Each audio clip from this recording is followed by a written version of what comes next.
নুহু বললেন, হে আমার জাতি, তোমাদের কি ধারণা, যদি আমি আমার রবের পক্ষ হতে উজ্জ্বল প্রমাণের উপর প্রতিষ্ঠিত থাকি এবং তিনি যদি তার পক্ষ হতে আমাকে রহমত দান করে থাকেন এবং উহা যদি তোমাদের কাছে না দেখতে পাওয়া বস্তুর মতো হয়, তাহলে আমি কি উহা তোমাদের উপর জোর করিয়ে চাপিয়ে দিব, অথচ তোমরা উহা অপছন্দ করো?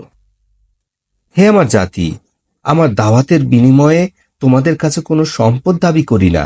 নিশ্চয় আমার প্রাপ্য আল্লাহর উপরে, এবং আমি মুমিনদেরকে তাড়াতে পারি না।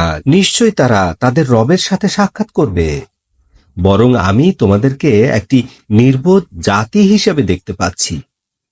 হে আমার জাতি, আমি যদি তাদেরকে তাড়িয়ে দেই, তবে আল্লাহ হতে আমাকে কে সাহায্য করবে? তোমরা কি উপদেশ গ্রহণ করো না? আমি তোমাদেরকে বলছি না যে আমার কাছে আল্লাহর ধনভাণ্ডার রয়েছে। এ কথাও বলছি না যে আমি অদৃশ্যের জ্ঞান রাখি, এবং এ কথাও বলিনি যে আমি ফেরেশতা, এবং এ কথাও বলিনি যে তোমাদের চক্ষু যাদেরকে ঘৃণা করে আল্লাহ তাআলা তাদের কোনো কল্যাণ দান করবেন না। আল্লাহ ভালো জানেন যা তাদের মনের মধ্যে আছে।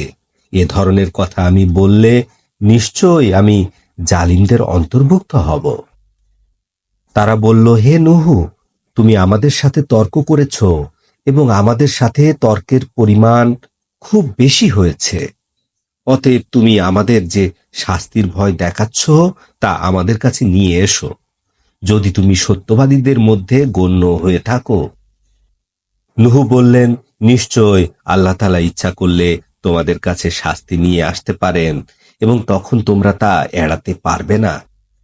এবং আমি তোমাদেরকে উপদেশ দিতে চাইলে আমার উপদেশ তোমাদের কোনো উপকারে আসবে না, যদি আল্লাহ তোমাদেরকে বিপদগামী করতে চান। তিনি তোমাদের প্রতিপালক এবং তার কাছেই তোমরা ফিরে যাবে। অথবা ওরা বলে, তিনি নূহ উহা রচনা করেছেন। আপনি বলুন, যদি আমি রচনা করে থাকি তবে তার শাস্তি আমার হবে, কিন্তু আমি তোমাদের অপরাধ হতে দায়মুক্ত। এবং নূহকে জানিয়ে দেওয়া হলো, নিশ্চয় তার জাতি থেকে যারা ঈমান এনেছে আর কেহ ঈমান আনবে না। অতএব তারা যা করছে এ ব্যাপারে তিনি যেন হতাশ না হন। আল্লাহ বললেন, আমার চোখের সামনে আমার নির্দেশে নৌকা তৈরি করো, এবং জালিমদের ব্যাপারে আমাকে কিছু বলো না, নিশ্চয়ই ওরা সবাই ডুবে মরবে। নৌকা নির্মাণের কাজ শুরু হলো।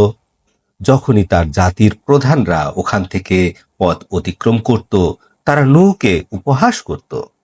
নূহ বললেন, যদি তোমরা আমাদেরকে উপহাস করো তবে নিশ্চয় আমরা তোমাদেরকে উপহাস করব, যেরূপ তোমরা উপহাস করছো।